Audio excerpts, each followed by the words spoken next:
vida é um espelho d'água, como um rio corre pro mar. As pegadas do meu destino, ando de costas pra areia pra não marcar.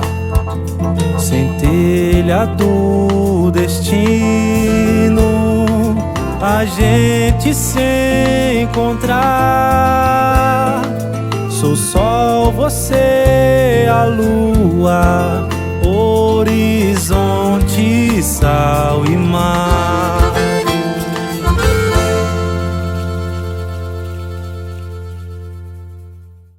Olá! Chegamos ao terceiro episódio da série Águas dos Vales. Cada um aborda as riquezas e os desafios de uma das subbacias hidrográficas do Rio Doce. Já navegamos pelo Rio Piranga, principal formador do Rio Doce, e pelo Piracicaba, que atravessa cidades formadas no ciclo do ouro. Agora, vamos percorrer a bacia do Rio Santo Antônio, uma região extraordinária em recursos naturais, mas que também carrega muitos desafios para revitalizar seus afluentes. Como em outros lugares do quadrilátero do ferro, as margens do Rio Santo Antônio têm sido marcadas pela indústria siderúrgica. Por um lado, a mineração traz recursos financeiros para os municípios. Por outro, há o impacto ambiental da atividade. Além da mineração, essa região também abriga outra indústria importante, a de celulose, que mesmo com seus impactos, tem uma participação importante na preservação de florestas. Em torno do Rio Santo Antônio também se destacam a pecuária, o cultivo de cana-de-açúcar, café e milho, com forte presença da agricultura familiar, atividade desenvolvida pelas comunidades quilombolas, que acabam contribuindo com a merenda escolar dos municípios próximos, dentro dos critérios do Programa Nacional de Alimentação Escolar. Essas comunidades remanescentes de quilombos, grupos de escravos fugitivos, fazem parte do patrimônio cultural brasileiro. Eles, assim como todos que vivem do rio, têm sofrido com a degradação da bacia. A boa notícia é que muito está sendo feito para recuperar esse manancial e uma série de medidas protetivas permitem que a gente possa desfrutar de paisagens paradisíacas de uma natureza que ainda não sofreu tanto com a ação humana. Vamos começar nossa viagem?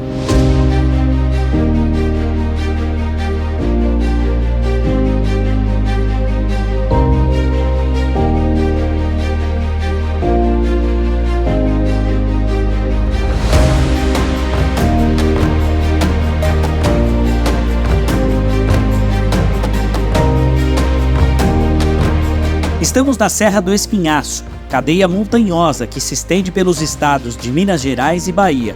Há quem chame esse conjunto de diferentes montanhas, morros e vales riquíssimo em recursos hídricos de a Cordilheira Brasileira.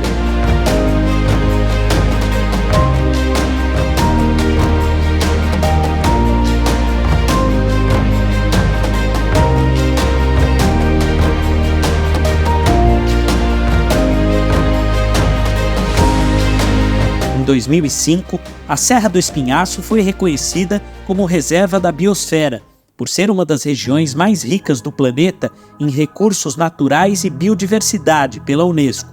O Rio Santo Antônio nasce aqui na área do município de Conceição do Mato Dentro. Com 280 quilômetros de extensão, esse afluente desemboca no Rio Doce, entre as cidades de Naque e Belo Oriente. Antigo distrito de Conceição do Mato Dentro, a cidade de Santo Antônio do Rio Abaixo, emancipada na década de 1960, exibe essa natureza privilegiada próxima à nascente. Aqui em Santo Antônio a gente tem uma riqueza muito grande de atrativo turístico. A cidade tem muita cachoeira, tem muita água, a cidade tem um fluxo de água muito grande, então a gente tem Cachoeira do Cristal, Cachoeira do Chuvisco, Cachoeira da Bahia, o balneário aqui, que é esse balneário que a gente está, tem o balneário, a Praia de Cima.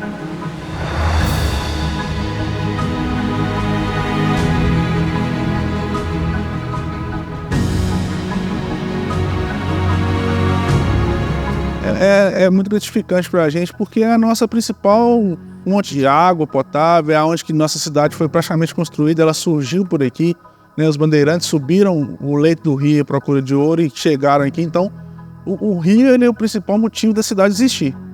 E tudo que a gente faz aqui muito gira em torno desse rio. As terras da subbacia do Rio Santo Antônio são conhecidas há alguns séculos pelas suas jazidas de ferro, manganês, bauxita e ouro, o que explica por que essa região foi alvo de mineração no período colonial brasileiro, formando cidades no seu entorno que até hoje formam um importante polo minerador. História semelhante às regiões de outras subbacias do Rio Doce. Em 1695, o bandeirante Borba Gato havia descoberto ouro em Sabará. Em seguida foi explorar o Rio Santo Antônio, no município de Ferros, onde se estabeleceu. No rastro dele, outros colonizadores vieram atrás do ouro aluvião, encontrado nos vales do rio. A cidade Santo Antônio do Rio abaixo ainda preserva parte das construções do período colonial, como o moinho na entrada da cidade e a igreja matriz.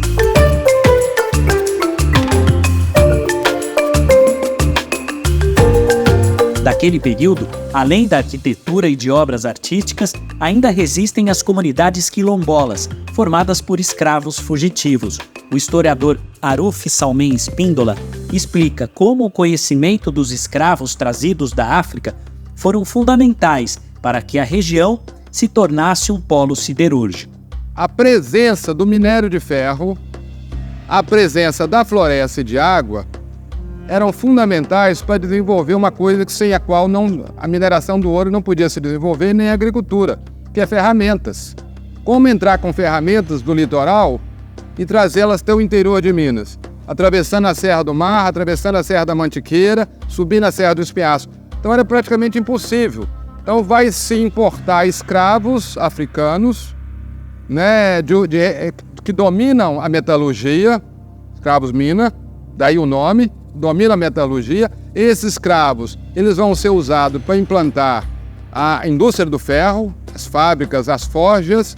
Então, forjas muito simples, mas que são suficientes para fazer tantas ferramentas necessárias à mineração do ouro, como as ferramentas necessárias à agricultura agropecuária. Desse período triste da nossa história, ainda resistem as comunidades quilombolas. Há registros que no século XVI foram formados os primeiros quilombos, comunidades formadas por africanos escravizados e seus descendentes, que fugiam da escravidão.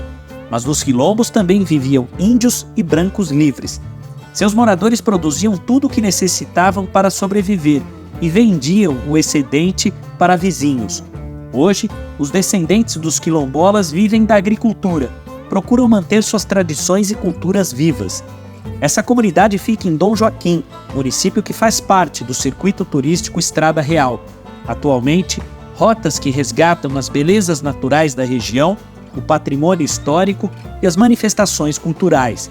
Mas no século XVIII, essas rotas foram batizadas pela coroa portuguesa de Estrada Real, porque era por elas que eram transportados ouro e diamante de Minas Gerais para os portos do Rio de Janeiro. Vale destacar que nesse circuito há muitas fazendas que utilizaram mão de obra escrava. A Dona Maria Aparecida Jesus de Fátima é líder da comunidade quilombola As Caxas, que faz parte do circuito Estrada Real. Ela conta como foi a origem desse quilombo. Essa comunidade que começou assim, porque o bisavô dos meus filhos era escravo. Ele nasceu aqui abaixo, a fazenda Cachoeira mesmo ali, tem o vale lá que ele nasceu, filho de escrava.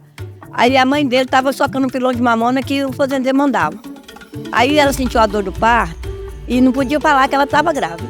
Aí ela saiu para o mato para buscar um feixe de lenha. Chegou lá, deu à luz esse filho que trouxe o nome de Luiz Capitão. E aí ele cresceu nessa fazenda e casou. Aí quando ele teve 13 filhos natural e 6 de criação.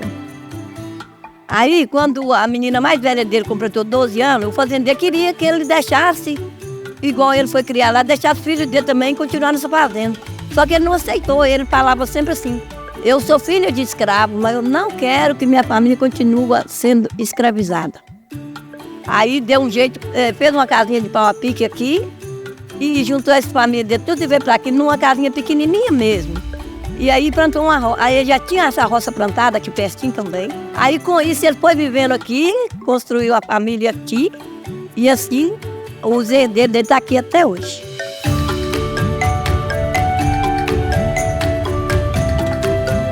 A gente planta banana, hortaliça, fruticultura, enfim, de tudo. E um ajuda o outro assim, em troca de dias, trabalhando e também troca mercadoria, aquele que não tem uma qualidade troca com o outro. A gente precisa do rio para água para beber, para o banho, para cultura, porque até então, antigamente, era muito diferente, porque tinha muita água, né? Então, agora está se tornando diferente, muitas coisas nem pode plantar, porque está diminuindo muito. A comunidade da Dona Maria Aparecida é ligada à Fazenda Esperança, que reúne comunidades quilombolas da região que têm um importante papel na agricultura familiar. Por isso, a qualidade e a quantidade de água disponíveis para essa atividade são essenciais para a economia da cidade. A principal atividade econômica de Belo Oriente, então, é industrial, né? A economia da cidade tem vários outros segmentos, mas tem o comércio, tem a agricultura, tem a agricultura familiar, né? Nós temos a comunidade quilombola de Esperança, que é forte na agricultura familiar.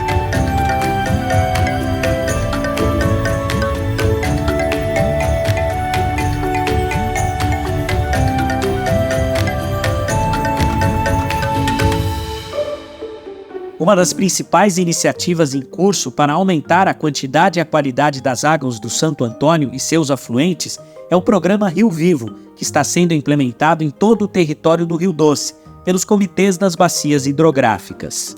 Que é um projeto que faz o cercamento das nascentes, faz a instalação de fossas sépticas nas propriedades rurais, que já é uma forma que a gente encontrou aqui de ajudar a preservar, né, as nascentes e os afluentes do nosso rio aqui, que é o Rio Santo Antônio. Então, esse projeto tem agregado muito para a gente aqui, que é a questão de ajudar no cuidado com o nosso rio. Os comitês do Doce, nós temos aqui no estado 6 unidades, 6 comitês que atuam de forma integrada com o Comitê do Doce Federal. Essa foi uma iniciativa extremamente importante para que a gente conseguisse integrar toda a gestão das águas, né? Como o próprio conceito da política traz, que a gestão deve ser na bacia hidrográfica, e nós estamos aqui inseridos numa bacia maior, que é a Bacia do Doce.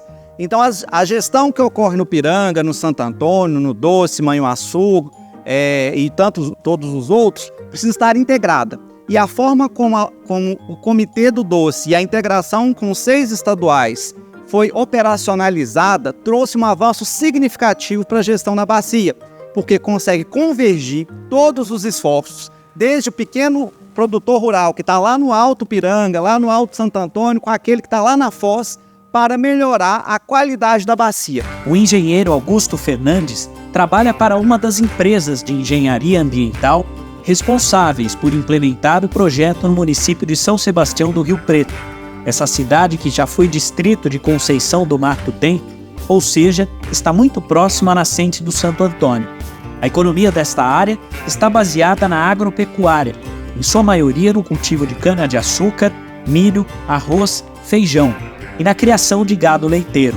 O engenheiro que nasceu na cidade destaca que os recursos levantados para o programa Rio Vivo, através do Comitê da Bacia Hidrográfica do Rio Santo Antônio, fazem toda a diferença para os produtores rurais. A gente está na propriedade aqui, que tem 5 nascentes, foi feita a execução aqui há aproximadamente 1 mês. Dá para perceber que não tem muita diferença aqui de um lado e outro da cerca por esse motivo. A grande importância dos produtores se aderir a esse projeto é, além de todo o recurso ser gratuito pelo produtor, não tem custo nenhum, ele recebe grande benefício, que é o cercamento de sua nascente. Ou seja, a sua propriedade vai ser rica em água e tirando a obrigação dele fazer de recurso próprio. Além de vários outros benefícios, que com o passar do tempo, essa área volte a nascer mais água. É um projeto assim, de suma importância, que o objetivo principal dele é plantar água para o futuro da população aí. Além disso, estando dentro aí do Código Florestal Brasileiro, que é preservar o meio ambiente.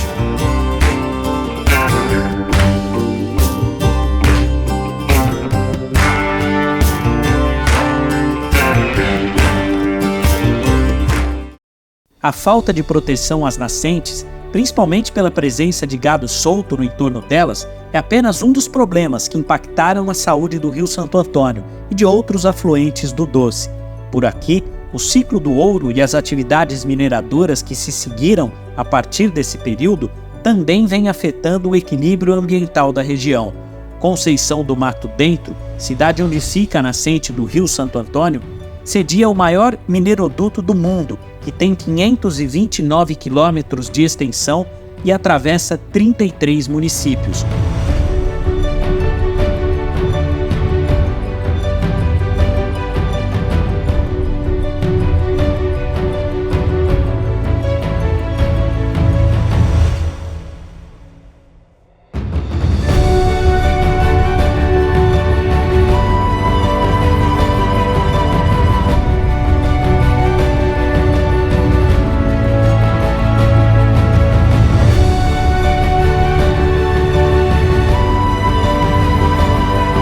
Nós acreditamos que a bacia do Rio Doce e o Rio Doce com seus afluentes, eles são fundamentais para que aquela região possa a cada dia mais avançar nesse pilar da sustentabilidade, qualidade ambiental, econômica e social, mas especialmente entendendo o rio não apenas como um insumo, mas como parte da sociedade, como parte da cultura daquela região, e que a gente garanta não apenas para essas gerações, mas para gerações futuras, a sustentabilidade e a perenidade do Rio Doce com toda a qualidade ambiental da bacia hidrográfica. A cidade de Santo Antônio do Rio Abaixo, assim como o entorno da nascente, possui os dois biomas brasileiros, Mata Atlântica e Cerrado, em parte ainda preservados. Mas o esgoto produzido pela cidade é despejado bruto no Rio Santo Antônio, comprometendo a flora e a fauna do local.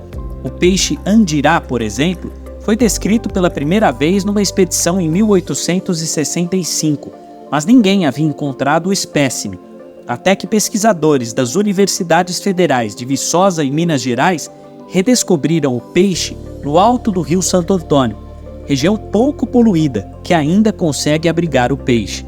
Em 2020, o Ministério Público de Minas Gerais conseguiu impedir na Justiça a instalação de pequenas centrais hidrelétricas na região, para garantir a sobrevivência dessa espécie e de outras que ficariam ameaçadas. E quando foi feito o projeto, já estava praticamente aprovado, ia mudar muito a condição do rio, só que o que foi feito para não, no caso, não impactar essa barragem não ser construída, foi essa pesquisa que encontrou esse peixe, que era uma espécie que só tem aqui, e isso foi o motivo pelo qual essa barragem acabou não acontecendo. Para preservar, né, essa espécie, não foi construída essa barragem.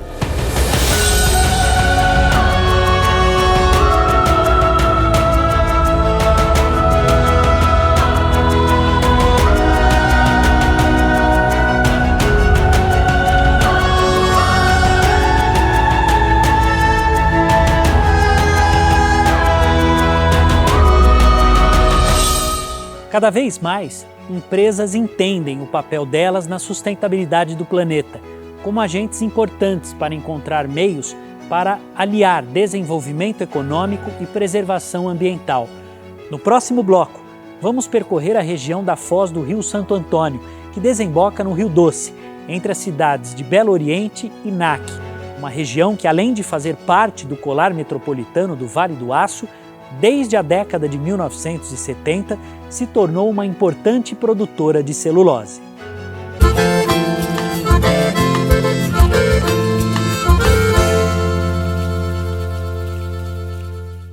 A cidade de Belo Oriente se encontra no colar metropolitano do Vale do Aço. Além da atividade siderúrgica, há 4 décadas, abriga uma das maiores produtoras mundiais de celulose branqueada de fibra curta de eucalipto, matéria-prima do papel.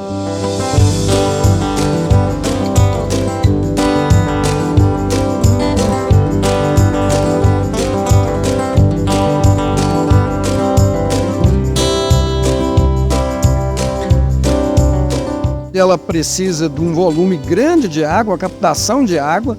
Então, no Rio Doce é captada a água para a produção da celulose. Essa água ela é captada, né? A empresa tem outorga de captação dessa água e depois essa água é tratada e devolvida para o leito do rio. O Rio Doce foi um dos pioneiros na implementação da cobrança pelo uso da água, instrumento econômico muito importante, primeiro para viabilizar a sustentabilidade financeira e econômica da bacia, porque através dos recursos da cobrança que os comitês têm condição de aplicar nos projetos que estão previstos nos planos de bacia. A importância da cobrança para o Comitê da Bacia do Doce e seus afluentes é que ele vai ajudar a avançar, né, nas políticas públicas, né, de saneamento. Então, a cobrança pelo uso da água é onde os grandes usuários pagam aos órgãos gestores, no caso o IGAM e a ANA, esse dinheiro retorna para a nossa agência e a gente executa em políticas públicas, né? O Rio Vivo, o Protatá. No caso da indústria de celulose da região, além de pagar pela outorga, eles investem em projetos que reduzem o impacto da produção industrial no entorno. A empresa destinou uma área de 254 mil hectares em mais de 50 municípios mineiros ao manejo sustentável e quase metade dessa terra é dedicada à preservação permanente, reserva legal e floresta nativa. Parte desse território está dentro da área de preservação ambiental de Belo Oriente, criada em 2002. Olha, aqui vocês podem ver, nós estamos aqui na área de proteção ambiental, né, que é a APA Belo Oriente, onde a cabeceira das nossas nascentes aqui, as nossas nascentes estão, a maioria delas está dentro da APA, né, que a água de Belo Oriente hoje, ela sai da APA, é abastecida 80% da sede do município sem usar a bomba, por força de gravidade, graças a essa beleza que a gente tem aqui e que a gente preserva muito. As florestas, elas são importantes em todo o processo, porque são esponjas, né? São áreas que ela consegue amortecer a chuva, tirar a velocidade da chuva e essa chuva infiltra, né? Ganhando esse tempo, infiltra mais na terra. Então, sem ela, sem a devida proteção, a água bate em alta velocidade e aí o que a gente vê? Carreia sedimentos.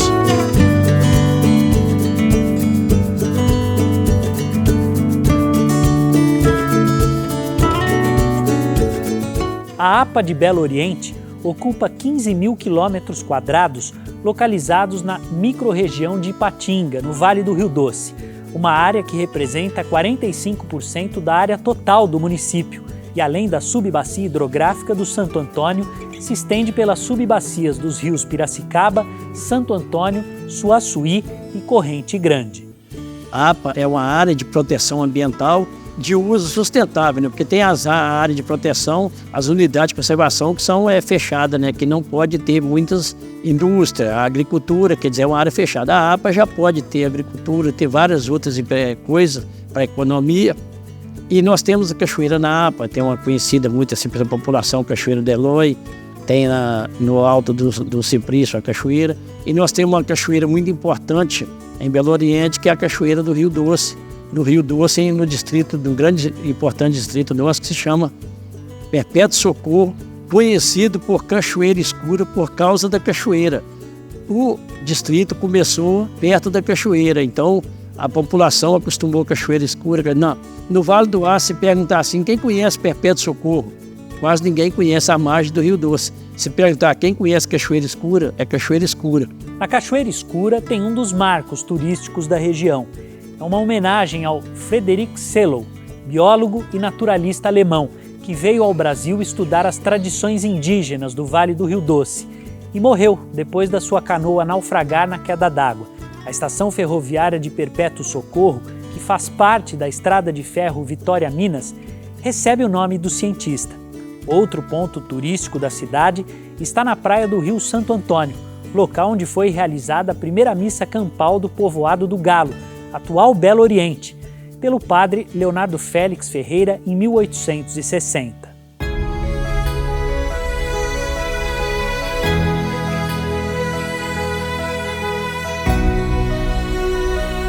E nós temos um projeto aqui muito importante da cidade, que é de agricultura familiar, e o Rio Santo Antônio tem muita importância para esses produtores rurais, que na subida do rio, que traz muitas coisas, daí aduba a terra, ajuda na produção agrícola dessa região. A gente tem o rio como fonte de renda, a gente tem o rio como um local de cuidado, porque o município precisa muito desse rio. Então, acho que para a gente aqui é fundamental cuidar do rio, porque a gente tem ele como nossa principal riqueza. A gente vive muito o turismo nosso é voltado todo através de rio, de cachoeiras.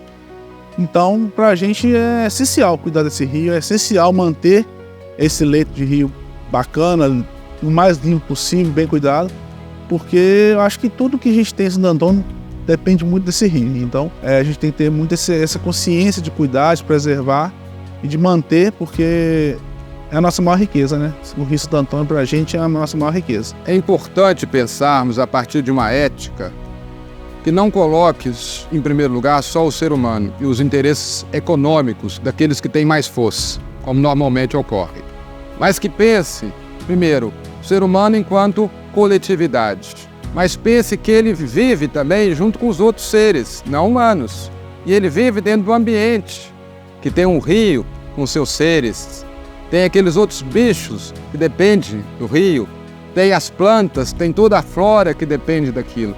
Então nós vivemos num contexto em que nós formamos, né, uma só criatura.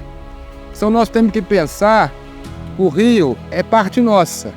Então nós temos que desenvolver uma consciência, né, de que nós temos que preservar, nós temos que restaurar, nós temos que recuperar, né, a bacia hidrográfica do Rio Doce.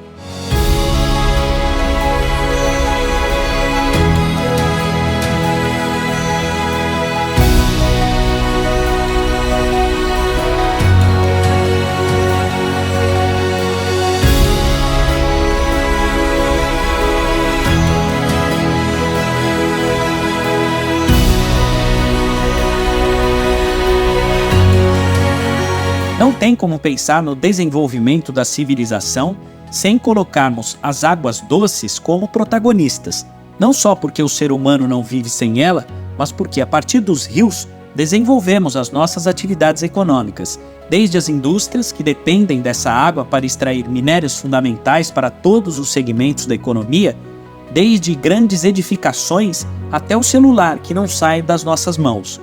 Até os moradores das comunidades ribeirinhas que até hoje vivem da pesca.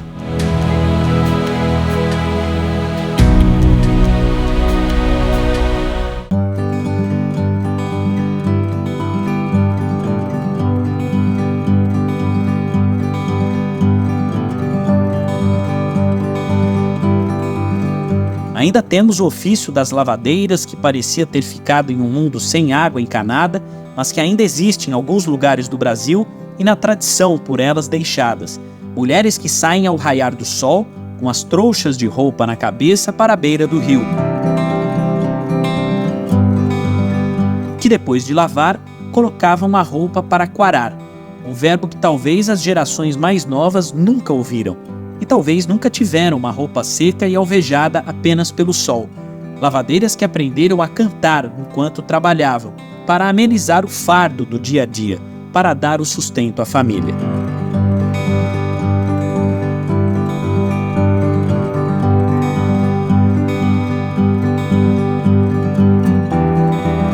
A participação de todos é fundamental para a preservação dos nossos rios.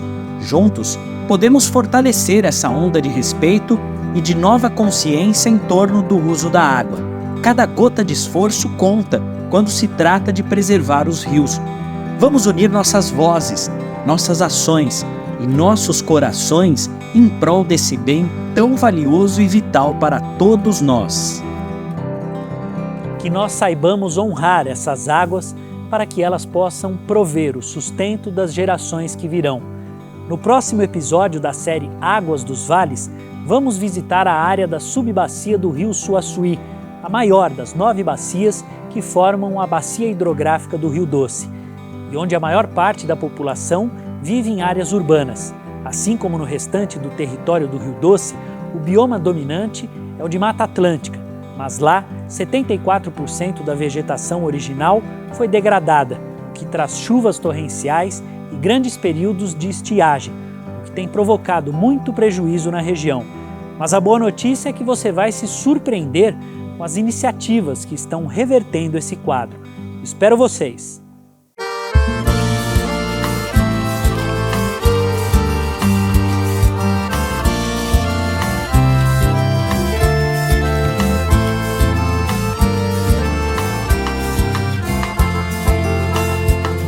A vida é um espelho d'água, como um rio corre pro mar. Nas pegadas do meu destino, ando de costas pra areia pra não marcar. Centelha do destino, a gente se encontrar. Sou sol, você a lua,